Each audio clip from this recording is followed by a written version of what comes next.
યથાર્થ જ્યેષ્ઠ વાણી પરિવારમાં આપનું સ્વાગત છે। આજે આપણે સાંભળી રહ્યા છે અસ્પૃશ્ય રાજવી। વિદ્યુત જીવાને રાવણના જમાઈનું બિરુદ મળ્યાને 6 મહિના વીતી ગયેલા। મારું જીવન હતું એવું ને એવું કંગાળ અને દુઃખી રહ્યું। રાજમહેલમાં મોઢું દેખાડવાની હિંમત નહોતી થતી। વિદ્યુત જીવા સાથે મેં શત્રુતા વહોરી લીધેલી અને રાવણના મનમાં શું હતું એ તો એ જ જાણે। બેઉ જણ વચ્ચે હવે શાળા બનેલી વચ્ચેનો સંબંધ બંધાઈ ગયેલો। એ સંજોગોમાં મારું સ્થાન ક્યાં હોઈ શકે એ કડવું કઠિન હતું। ભયનો માર્યો થોડા દિવસ તો હું જંગલમાં જઈને સંતાઈ ગયો, પરંતુ ખાલી પેટે કેટલો સમય નીકળી ગયો। મને કમને બહાર આવવું પડ્યું, પણ પગલે પગલે પકડાઈ જવાની ધાસ્તી લાગતી હતી। રસ્તે જતા દૂરથી કોઈ સૈનિક કે રાજ્યના સુરક્ષા દળને કર્મચારી દેખાય તો હું દોડીને ખૂણે ખાંચરે છુપાઈ જતો, પરંતુ સમયની સાથે ધીમે ધીમે મારો ભય ઓસરવા લાગ્યો। રાવણ અને એના સગા સંબંધીની દ્રષ્ટિએ હું સાવ તુચ્છ માણસ હતો। મને શોધવામાં પકડવામાં એ શું કામ એમનો કિંમતી સમય કે શક્તિ વેડફ્યા। થોડા દિવસના રજળપાટ પછી મેં જઈને માલાનો દરવાજો ખખડાવ્યો। એને મોઢું બગાડીને મને ઘરની અંદર આવવા તો દીધો, પણ પછી મારી સાથેનું અંતર જાળવી રાખ્યું। મારી સાથે બોલવાનું એ ટાળતી હતી। ક્રાંતિ માટે તૈયાર થયેલા લોકોનું જૂથ વિખેરાઈ ગયેલું। નેતા થઈને રાજાનો જમાઈ થઈ બેઠો। આદર્શવાદીઓ હતાશ થઈને પાછા પોતપોતાના ગામ જતા રહ્યા। તકવાદીઓ રાવણના સૈન્યમાં જોડાવા દોડ્યા। ઘણા તો રાજ્યના વગદાર સ્થાને પણ ગોઠવાઈ ગયા। માલા બધે હાસ્યનું પાત્ર બની ગયેલી। એના પ્રેમી એને છોડીને કાળી કદરૂપી રાજકુમારી પસંદ કરી લીધેલી। માનસિક અવઠવમાં થોડા દિવસો કાઢી નાખ્યા બાદ મેં છેવટે મક્કમ થઈને નિર્ણય કર્યો કે ગમે તે ભોગે રાવણને જઈને મળવું। ભિખારી જેવો વેશ ધારણ કરીને હું રાજમહેલ તરફ ઉપડ્યો, પણ ત્યાં સાવ અંધાર્યું દ્રશ્ય જોવા મળ્યું। સેંકડો યુવાનો ત્યાં ભેગા થઈને શોર બકોર કરી રહ્યા હતા। સિંગ રેવડી વેચતા ફેરિયાના શાદ એમાં ઉમેરાતા કરતા હતા। આ શું થઈ રહ્યું છે? મેં એક તરુણથી પૂછ્યું। લ્યો દોશાજી, તમને ખબર નથી? એને નવાઈભેર પૂછ્યું। મને અંદરથી ચચરાટી થઈ ગઈ। હું ડોસો ડગરો નહીં, 35 વર્ષનો યુવાન હતો, પણ કદાચ 18-19ની ઉંમરે 20 વર્ષ વટાવી ગયેલા બધાય ઘરડા જ લાગે।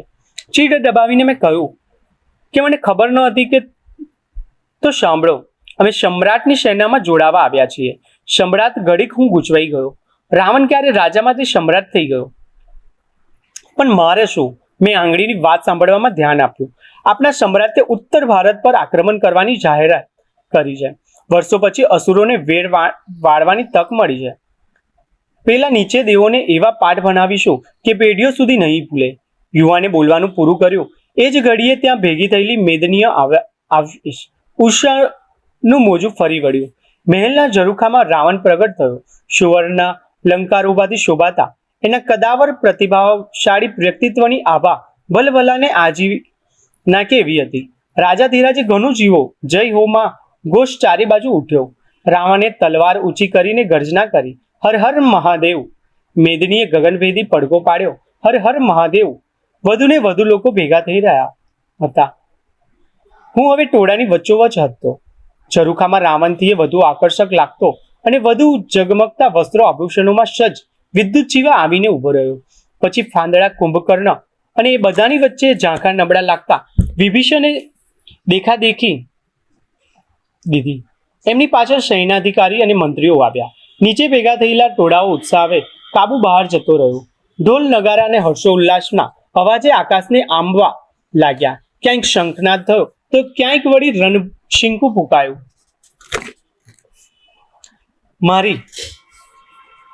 મારા અંગે અંગમાં રોમાંચ ફરી વળ્યો। વર્ષોથી મેં આ ક્ષણની રાહ જોઈ હતી। મારી દીકરીનું માથું ફોડી નાખનાર, મારી પત્ની પર બળાત્કાર કરનાર દેવો પ્રત્યેની ધૃણા હું મનોમન ઘૂંટીને વધુને વધુ તીવ્ર બનાવતો રહેલો। વેડ વાળવાનો સમય આવી ગયો હતો। હર હર મહાદેવ ગળું ફાડીને મેં ત્રાળ પાડી, હર હર મહાદેવ। કચડી નાખો દેવોને, મારી નાખો ઇન્દ્રને, મહેશ્વરનો જય હો। આસપાસના લોકોએ પડઘો પાડ્યો। આ દેકરા પડકારા કલાકથી વધુ સમય સુધી ચાલી રહ્યો। રાડો પાડી પાડીને મારું ગળું બેસી ગયેલું। જયનાદ નેતૃત્વ બીજા કોઈ લઈને ન લે એ બીકે હું બરડાતો રહ્યો। સૂરજ હવે માથેથી પહોંચેલો। તાપ બફારો ત્યાં ભેગા થયેલા હજારો લોકોના પરસેવાની ગંધ, આ બધાની અસર મારી જેમ બીજાઓ પર પણ થવા લાગી હતી અને પછી શાંતિ પથરાઈ ગઈ। રાજમહેલના ઝરૂખામાં હવે કોઈ ન હતું। મોટા માણસો પોતપોતાના શીતળ આરામદાયક કક્ષમાં જતા રહેલા. મેં હવે એક તરફથી આવી રહેલા ઘોડેસવારોને જોયા. નજીક આવીને એમને ભોજનના પડીકા ફેંકવાનું શરૂ કર્યું. મેદનીમાં મારામારી અને લૂંટાલૂંટ મચી ગઈ. હું પણ રસ્તામાં આવ્યો. એમને ધક્કો મારતો આગળ ઘસી ગયો. હવે હવામાં ઉછાળેલું એક પડીકું ઝીલી લીધું. કેળના પાનમાં થોડા ભાત, વાસી માંસ અને તીખી તમતમતી માછલીનું શાક હતું. અકરાતિયાની જેમ હું ઝાપટી ગયો. ખાઈને આમ તેમ કચરો ફંગોડીને ટોળા વિખેરવા લાગ્યા. રણસિંગાની જગ્યાએ હવે સંધ્યારાને મંદિરમાં જતું થતી આરતીના રણકાર સાંભળતા હતા. હસતી રમતી સુંદર નારીઓ મંદિરના પગથિયા ચડી રહી હતી. યુદ્ધનાથ અને રાજાનો જય જયકાર શમી ગયેલા, પણ વાતાવરણમાં હજી ઉત્સાહ અને આનંદ યથાવત હતો. કોણ જાણે કેમ અચાનક એક અજાણ્યો ભય અને ઘેરી વળ્યો. આ સુહામની સંધ્યા હમણાં ઠળી જશે. અંધકાર એની સાથે શું શું લઈને આવશે? એની કલ્પના મને થતરાવી કરાવી ગઈ. યુદ્ધની, મૃત્યુની, રક્તની દુર્ગંધ મારા શ્વાસને રૂંધવા લાગી. જોકે એ બધાથી તીવ્ર ગંધ હતી. વિશ્વાસઘાતની, કશુંક અકલ્પ ભયાનક બનવાનું હતું. અસુરો ઉજ્જવળ ભવિષ્યમાં સપના જોઈ રહ્યા હતા. મારી નજર સામે તો કમ ભાગી મારા લોકોના ભાગેલા સપનામાં શબ ખડકવા લાગ્યા હતા. પગ ઘસડાતો હું રાજમહેલ તરફ ગયો. મારે રાવણને મળવું હતું, પણ દ્વારપાળોએ મને ધક્કા મારીને ત્યાંથી કાઢી મૂક્યો. એમને કદાચ મને ગાંડો ધારી લીધો હતો. હું ત્યાંથી રાજમહેલની બહાર આવેલા ઉદ્યાનમાં ગયો. અશોક વૃક્ષની છાયામાં બેસીને મેં મારા સ્વામીને વાટ જોવાનું શરૂ કર્યું. હમણાં રાવણ બહાર ઝરૂખાની અગાશીમાં આવશે અને મારા પર દ્રષ્ટિ પાડતાની સાથે મને અંદર બોલાવશે. રાત પડી ત્યાં સુધીમાં પુરવાર થઈ ગયેલું કે હું બ્રહ્મણામાં જીવતો હતો, પણ તોય હું ત્યાં જ સૂઈ રહ્યો. વહેલી સવારે થયેલા વરસાદે મને જગાડ્યો. હું મારા ઝૂંપડે પાછો ફર્યો. સાંજ પડી અને ફરીથી મારા પગ અશોક વૃક્ષ તરફ વળી ગયા.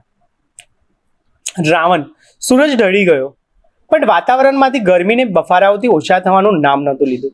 છેલ્લા ઘણા સપ્તાહોથી હું યુદ્ધની તૈયારીમાં થઈ રહી હતી. મારા માટે તો આ એક પવિત્ર યાત્રાનું પ્રથમ ચરણ હતું. વનવગડામાંથી પસાર થઈને હું એકવાર હિમાલય સુધી પહોંચેલો. એ પ્રવાસને બાદ કરતા મેં ક્યારેય નર્મદા પાર નહોતી કરી. અસુરોનો સમૃદ્ધિનો સૂર્ય 16 કળાએ તપતો હતો. એ સમયે એમને સરસ્વતી અને સિંધુના કિનારે જે ભવ્ય પ્રખ્યાત નગરોનું નિર્માણ કરેલું એ મારે જોવું હતું. અલબત્ત ભવ્યાથી ભવ્ય બાંધકામો હવે માત્ર ભાગ્યા તૂટતા અવશેષો બચાવ્યા હતા. સિંધુમાં વધી રહેલા પાણી, સુકાઈ રહેલી સરસ્વતી, વિદેશીઓના આક્રમણ, યુદ્ધો, આવા અનેક પરિબળો મળીને એ નગારાનો જ નહીં, અમારી આખી સંસ્કૃતિનું નિકંદન કાઢી નાખેલું. ઘર આંગણે યુદ્ધ માટે થનથનાટ હતો, પણ બીજી તરફ ચિંતાએ ઓછી નહોતી. પુષ્કળ ધન, શસ્ત્ર સરંજામ ભાગે કરવાના હતા. ચાલો એ બધાને તો પહોંચી વળાય, પણ મારી દીકરીનું શું? પારાવાર વેદના સહન કરીને મારી પત્નીએ અમારી પુત્રીને જન્મ આપ્યો હતો. શસ્ત્રોને પકડીને લડીને વૃક્ષ થઈ ગયેલા મારા હાથમાં મેં જ્યારે એક નાજુક નાની બાળકીને લીધી ત્યારે પહેલા ક્યારેય નહોતી અનુભવી. એવી સુખ, સંતોષની લાગણી મારા રોમે રોમ ભીજવી ગઈ. સંસારનો હું સૌથી સમુદ્ર માણસ હતો. દીકરીને નવડાવતી, દૂધ પીવડાવતી, મારી પત્નીને નિહાળતો હું થાકતો ન હતો. આખું જીવન આમને આમ એ બે જણને સાથે વીતી જાય તોય મને વાંધો ન હતો. એક દિવસ અચાનક બધું બદલાઈ ગયું. મારા પિતાનો મિત્ર હોવાનો દાવો કરતો એક જ્યોતિષ મહેલમાં આવ્યો. મારી પુત્રીને જોતાની સાથે જ એને મોટે સાદે ભાવી ભાંખી નાખ્યું. આ બાળકી મોટી થઈને અસુરોનો વિનાશ કરવાનું કારણ બનશે. જો આજની કથાએ તમને પ્રેરણા આપી હોય તો વિડીયોને લાઈક કરો અને યથાર્થ જ્યેષ્ઠ વાણી પરિવારનો ભાગ બનવા માટે હમણાં જ સબસ્ક્રાઇબ કરો. તમારું એક સબસ્ક્રાઇબ અમને વધુ પ્રેરણાદાયક કથાઓ લાવવા માટે શક્તિ આપે છે. મળીએ ફરી એક નવી પ્રેરણા કથા સાથે. જય શ્રી કૃષ્ણ.